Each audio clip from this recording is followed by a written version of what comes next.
Ils nous visualisent, mais nous laisseront pas faire. Ils nous feront la grève.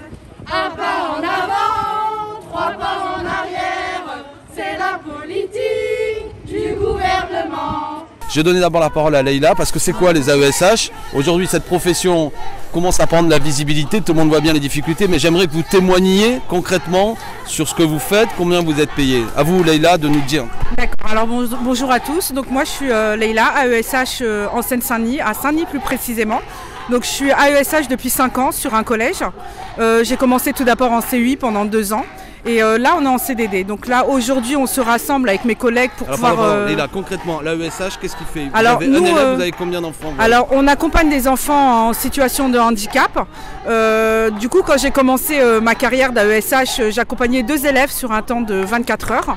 Et au fur et à mesure des années, on s'est vu demander d'accompagner de plus en plus d'élèves sur le même temps imparti. Bien évidemment, on a demandé à ce que nos quotités horaires soient augmentées pour qu'on puisse les accompagner de manière plutôt correcte et fournir un accompagnement au plus juste, sauf que cela nous a été refusé. Donc aujourd'hui vous avez combien d'enfants vous Je suis partie de 2 élèves au départ et aujourd'hui je suis à 4 élèves sur des niveaux différents. Et il faut savoir qu'on a juste le temps de l'intercours pour pouvoir changer de casquette et s'adapter au handicap de l'enfant qu'on suit et puis passer de l'un à l'autre. Voilà. Et donc, sans indiscrétion, vous êtes payé combien? On est payé aux alentours de 800 et quelques euros net. Pour combien d'heures? Pour 24 heures. 24 heures, 800 euros. Voilà. C'est ça. Donc, vous avez une famille, j'imagine peut-être? Oui, on a une famille. Je ne vous cache pas que c'est très dur de pouvoir... heureusement qu'on a un mari qui travaille. Ce n'est pas le cas de tout le monde. Il y a beaucoup de mamans qui sont toutes seules et qui doivent assumer une famille avec ce salaire. Je trouve que c'est clairement un manque de considération. On a vraiment l'impression qu'on est là pour combler des trous et que...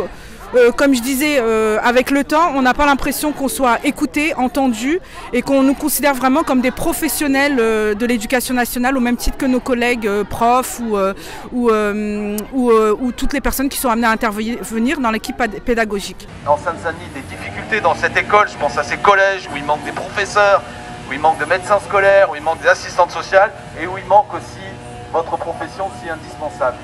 Alors qui ne peut pas être d'accord avec le fait que celles, je mets ça au féminin parce que vous êtes pas seulement des femmes, mais majoritairement des femmes, celles donc qui jouent ce rôle indispensable pour que l'école dite inclusive soit une réalité. C'est-à-dire que nos enfants, ces enfants qui ont des difficultés doivent être accompagnés.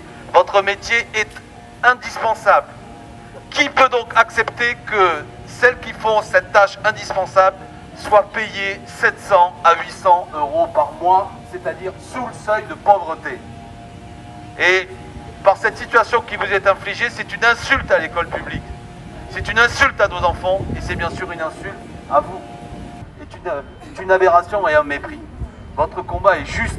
Il y a aujourd'hui près de 800 000 personnes qui dans la fonction publique sont en situation de précarité, qui doivent être titularisées. Voilà le combat que vous menez, c'est un combat qui est juste. À travers votre situation personnelle, c'est l'école publique. C'est l'école publique qui est en jeu. Est-ce que nous acceptons que celles qui accompagnent nos enfants qui ont des difficultés sont en situation de précarité et ne sont même pas payées à un niveau équivalent au SMIC et sont payées sous ce qui est considéré comme étant le seuil de pauvreté? C'est inacceptable. Voilà pourquoi, M. Blanquer, ce que vous faites est du mépris. Et quand nous vous avons interpellé, notamment à l'Assemblée nationale, vous avez répondu que vous aviez amélioré la situation des AESH, que les PIAL étaient une amélioration de vos conditions de travail, ce qui est un mensonge pur et simple. Vous avez raison, continuez votre combat. Titularisation, rémunération et dignité à votre profession, voilà le combat que vous menez.